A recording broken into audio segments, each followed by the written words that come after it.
Voici les cartes Mandala aux éditions Le Dauphin Blanc. Ce sont des cartes qui ont été créées par Claudette Jacques.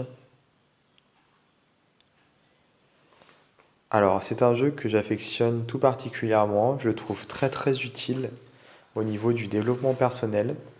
Il ne faut pas se fier à l'apparence des cartes, puisque c'est vrai qu'à première vue, les cartes peuvent sembler un petit peu simples. Alors, on a donc une introduction, une grande introduction. Et ensuite, par rapport aux cartes, donc l'auteur explique un petit peu comment on peut tirer les cartes avec des méthodes. Et ensuite, on a les cartes. Donc par exemple, là j'ai l'étoile du matin.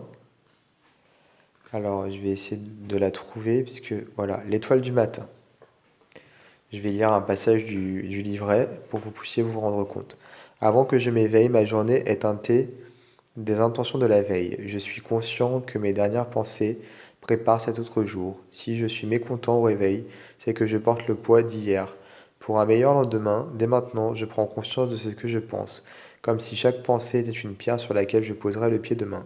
Je vis et je pense en accord avec ma réalité profonde. L'étoile du matin m'illumine de son authenticité. Je suis vrai. Alors je trouve que les messages sont assez parlants. Ils s'appliquent en plus à des choses de tous les jours. Par exemple, là, je vais lire les possibles ici. L'homme est un géant endormi, disait un penseur. Bien que l'homme soit un être sans limite, il craint malgré tout de ne pas réussir ce qu'il entreprend. Je sais que mes craintes et mes peurs m'empêchent d'être moi-même. Je sais aussi que si je m'en remets à ce que j'ai de plus grand en moi, alors rien ne pourra freiner ma créativité. Il est temps d'exploiter mon plein potentiel et de réveiller en moi le Créateur. Désormais, tout est possible. Oui, je peux. Donc du coup, je trouve que oui, les messages sont vraiment intéressants et ils s'appliquent un petit peu à la vie de tous les jours, contrairement à d'autres jeux de développement personnel. Bah, d'ailleurs, on a ici, à l'arrière des cartes, la même chose que ce qui est écrit dans le livret. J'avais oublié. Donc c'est même pas la peine d'aller chercher dans le livret, on a le message juste derrière la carte.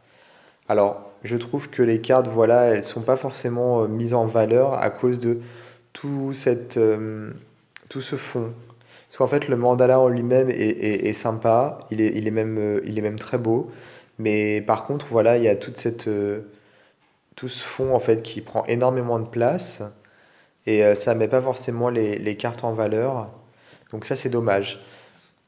Les messages à l'arrière des cartes sont vraiment, vraiment bien. Moi, j'utilise ce jeu régulièrement et j'en suis très content. Alors, au niveau de la texture, comme les cartes brillent assez, elles glissent un petit peu, enfin, elles glissent pas très bien. Donc ça, c'est un petit peu gênant également quand on veut bien les mélanger, les étaler pour en sélectionner quelques-unes. Mais au-delà de ça, voilà, c'est une qualité plus ou moins standard. Une taille aussi standard. Donc voilà, les cartes sont quand même assez épaisses. Et donc pour toutes les personnes qui recherchent un jeu de développement personnel qui se marie bien avec la vie de tous les jours, puisque là il y a des conseils vraiment du quotidien, je trouve que ce jeu a vraiment beaucoup de potentiel à ce niveau-là.